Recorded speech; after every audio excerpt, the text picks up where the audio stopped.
Hello, Internet. Hello.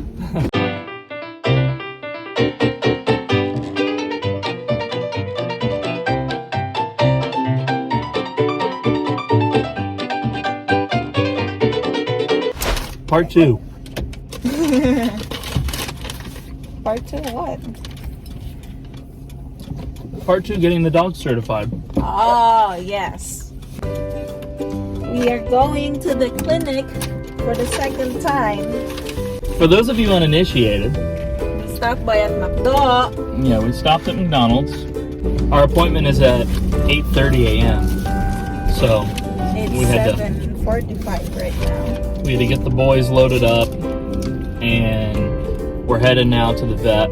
We're bringing our dogs with us, 2 of our dogs, to the Philippines. I say 2 because we've got a whole clutch of huskies, but a bunch of them are down at the farm in Georgia With our friends. with our friends who are fostering them right now, because there's a lot to do to bring a pet with you of this size. You know, if you have a little tiny dog, aka a cat, it's not so much of like a big deal because you can bring them in the cabin and all of that, you know, yada yada yada. But it's you still have some paperwork to do, some headache involved. Mainly, we've got it down now to 2 steps. Step 1, we have to apply with the Philippine Bureau of Animal Industry to import our pets, Bureau and of quarantine. yeah, Something like that. something like that. And our understanding is that you can only have 3 pets on one of these import permits at a time. Now, before they'll issue the import permit, you have to have the dog's deworming records, the vaccination records,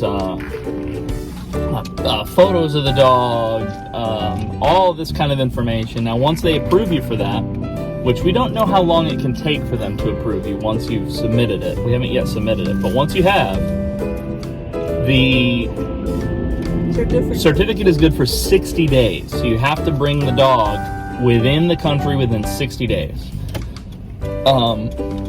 But you need to accomplish the first step before your USDA accredited veterinarian can complete the second step, which is the health certificate, based on our understanding. Now, the health certificate is only good for 10 days. So you've got to be on the move, basically, once that happens. So right now we're headed to the vet. Hopefully today we will get the full vaccination and deworming record certification, etc. That way we can apply to the Filipino Bureau of Animal Industry or Quarantine or whatever it's called. And then our next step, step 2, we'll have to return to the vet one more time, the third time, money, in order for her to issue the health certificate for both dogs. And then those have to go to the USDA, APHIS. They've got some sort of electronic system that they use here in the U.S. And basically the USDA or APHIS has to endorse the certificate that the veterinarian has issued to us. And then, once they endorse it, now you're counting down. Now you got 10 days to get your pet on the plane to leave the country. So 60 days and 10 days, those are our timelines of when these permits will expire after you apply for them and get them. That's our current plan. So we'll see how it all pans out, but you're along for the ride now. And we are headed to the vet. I'm going a reasonable speed, so everybody's flying around me. So, yeah, we're headed to the vet to get these dogs certified and hopefully get them on the plane with us. Basically, $300 per dog if you're bringing the dog, unless it's a service dog. And we've had family reach out and say, hey, get your dog certified as a service dog and stuff. These big huskies, they don't cooperate like that. They see Also, they're very large, so they see somebody they want to pet. You know, we don't really have a disability that would qualify us, we think, for them to be considered as. Yeah, maybe. Retardos. Yeah. Certificate. The retard certificate. Yes, but unfortunately, these two knuckleheads they can't help me with that. So, at least as of now, we don't have a way to bring them as emotional support animals either, because Korean Air doesn't recognize that as a classification of support animal. Although, I tell you what, I've told you before, I don't really like flights, so having my dog with me on the flight would emotionally support me. But I don't think the Koreans are going to go for that. You know? Koreans, they have a low tolerance for BS.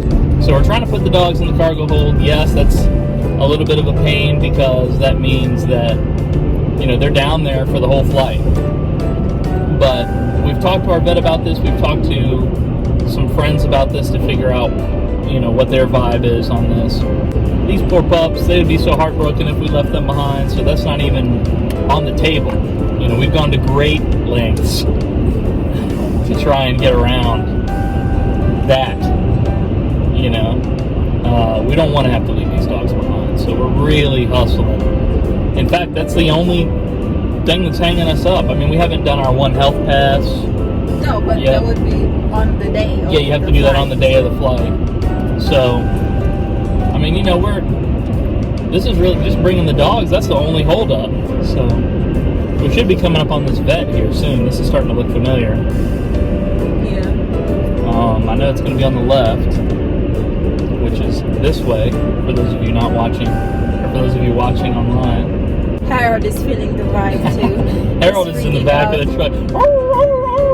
He's actually fine in the kennel, but if you get him in the kennel and you start moving the vehicle, he gets a little anxious. You know, he's not used to that yet. But he's still a puppy in his mind, you know, he's just so big. That's why he likes to chew a lot. But his father is done with that. Yeah.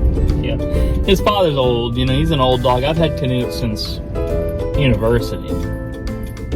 So, he's an old dog. We have arrived. We have arrived. That's the end of the vlog. for 30 now. minutes early. Yes, we are 30 minutes early.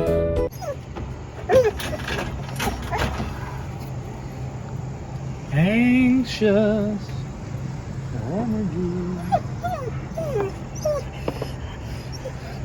You know, you boys did not smell like dog until now. Now I smell you. Or is it this? Maybe it's because they have kennels here. Yeah.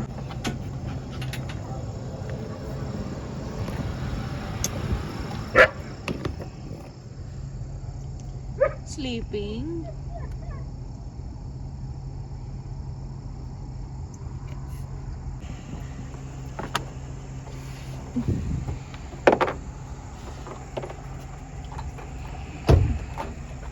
He's eating it.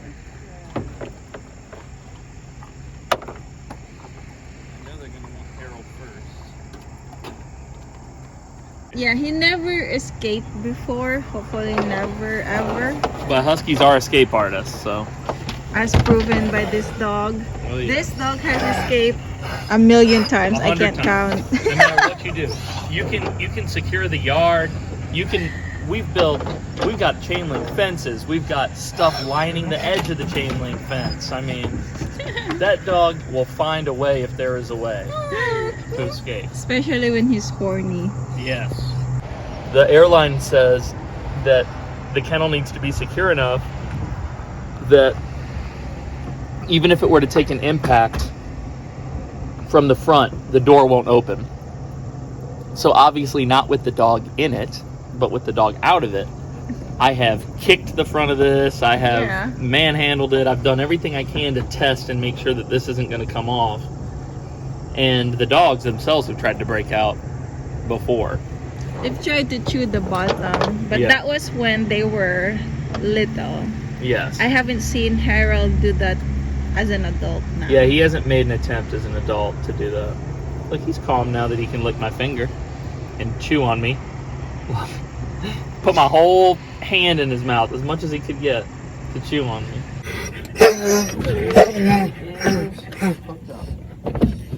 Don't jump. Yet, don't jump yet.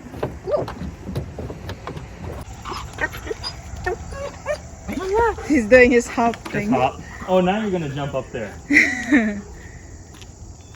Goodbye. We'll be back, Mama. Yeah. This is Harold. Why did I know? Yeah. The main difference, the way we tell them apart is this has a clear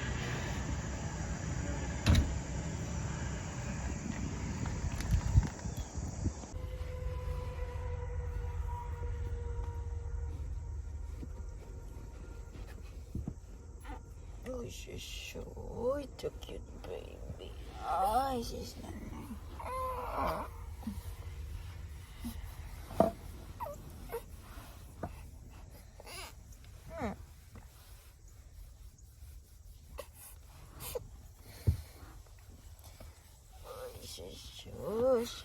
Uy, palag. Lang.